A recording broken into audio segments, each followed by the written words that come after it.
Continuamos hablando del estado de exaltación de Cristo, usando las palabras del segundo artículo del credo apostólico.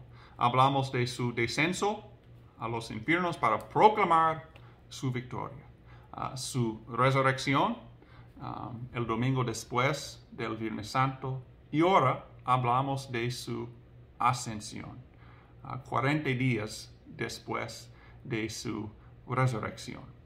Leemos de su ascensión en el Evangelio de Marcos, Marcos 16, 19, nos da un recuento breve, y dos veces Lucas describe la ascensión en el fin de su Evangelio, en Lucas 24, pero también en su otro libro, Hechos 1, 6 a 11. Voy a leer a ustedes. Entonces los que estaban reunidos con él le preguntaron: Señor, ¿vas a devolverle a Israel el reino en este tiempo? Y él les respondió: no les toca a ustedes saber el tiempo ni el momento que son del dominio del Padre. Pero cuando venga sobre ustedes el Espíritu Santo, recibirán poder, y serán mis testigos en Jerusalén, en Judea, en Samaria, y hasta lo último de la tierra. Después de haber dicho esto, ellos lo vieron elevarse y ser recibido por una nube que lo ocultó de sus ojos. Mientras miraban al cielo y veían cómo él se alejaba, dos varones vestidos de blanco se pusieron junto a ellos. Y les dijeron: varones Galileos, ¿por qué están mirando al cielo? Este mismo Jesús que ustedes han visto irse al cielo, vendrá de la misma manera que lo vieron desaparecer. Cada año nosotros celebramos la ascensión de Jesús y la confesamos en los credos. Pero ¿qué estamos celebrando? Tal vez parece un poco curioso, ¿no? Es como Jesús está abandonando a nosotros, nos deja. Bueno, sabemos que no es así. Jesús nos promete estar con nosotros hasta el fin del mundo. Una de las razones por qué subió a los cielos, Él nos dice en Juan 14, 2 a 3. Entonces Jesús preparando a sus discípulos para su despedida, podríamos decir, preparando a ellos para su ascensión a la noche en que fue entregado. Juan 14, 2 a 3. En la casa de mi Padre hay muchos aposentos. Si así no fuera, ya les hubiera dicho. Así que voy a preparar lugar para ustedes. Y si me voy les preparo lugar, vendré otra vez y los llevaré conmigo, para que donde esté, también ustedes. Entonces va para preparar esa mansión eterna para nosotros. Pero también, aunque subió a los cielos, sabemos que todavía Él está presente. Nosotros entendemos que porque Él subió, Él envía a nosotros su Espíritu Santo. Y escuchamos eso en Hechos 1. Pero cuando venga sobre ustedes el Espíritu Santo, recibirán poder y serán mis testigos. Entonces una conexión entre la ascensión y Jesús enviando a nosotros su Espíritu Santo. También nosotros vemos eso en los mismos capítulos de Juan 14 a 16. Jesús hace esa conexión entre su ascensión y enviando la obra de enviar su Espíritu. Pero ahora vuelvo al que me envió, y ninguno de ustedes me pregunta: ¿a dónde vas? Al contrario, por esto que les he dicho, su corazón se ha llenado de tristeza. Pero les digo la verdad, les conviene que yo me vaya, porque si no me voy, el Consolador no vendrá a ustedes. Pero si me voy, yo se lo enviaré. Y cuando Él venga, convencerá al mundo de pecado, de justicia y de juicio. Y entonces, es para nuestro bien que Él subió a los cielos. Las Escrituras hablan del Espíritu Santo, el Consolador, el Espíritu de verdad en nosotros, pero también Cristo en nosotros. Cristo está en nosotros, vive en nosotros, porque el Espíritu Santo, enviado por el Hijo y enviado por el Padre, forma en nosotros fe. Vamos a hablar más de eso en el tercer artículo. Y entonces, ¿por qué tenemos fe en Cristo como nuestro Salvador por obra del Espíritu Santo? Cristo permanece en nosotros y nosotros permanecemos en Él. En la Iglesia Luterana nosotros observamos el año de la Iglesia, comenzando con la estación de Adviento. Y en los meses después de Adviento nosotros vemos muchos cambios de los colores de los paramentos, las telas de la iglesia, del santuario. Por ejemplo, las estolas que usan los pastores, las telas en el altar, en el púlpito, etc. Vemos muchos cambios en los meses: Adviento, Navidad, Epifanía, Cuaresma, la Semana Santa, la resurrección de Cristo.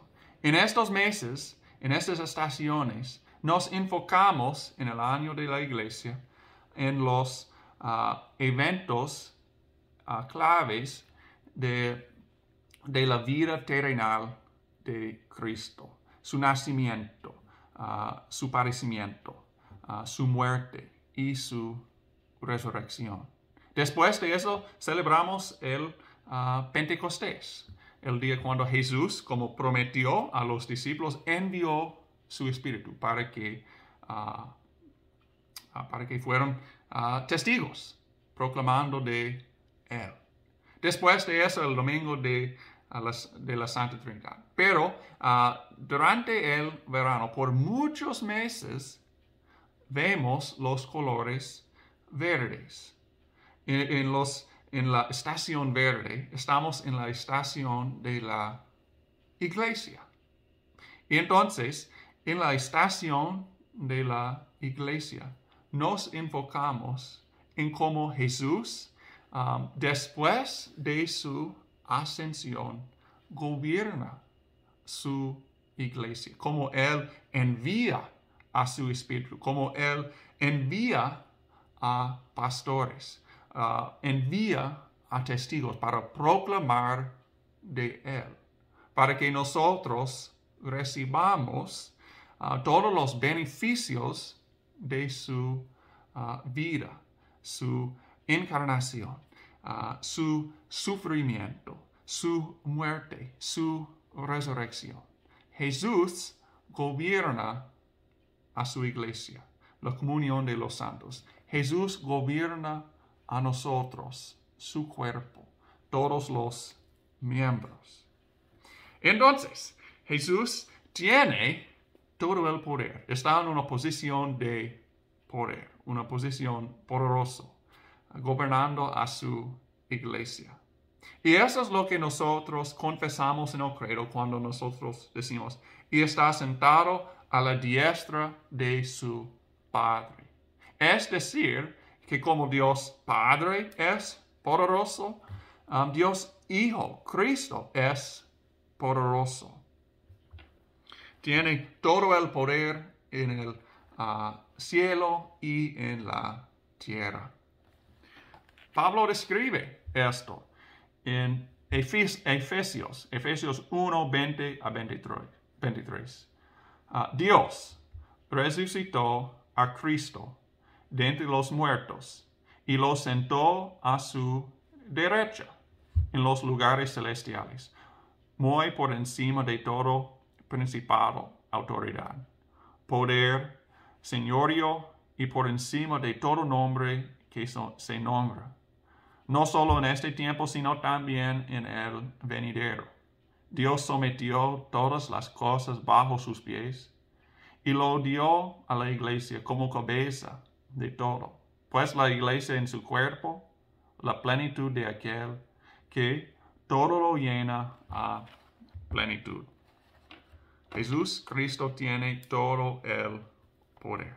Está presente en todos lugares, aquel que todo lo llena a plenitud.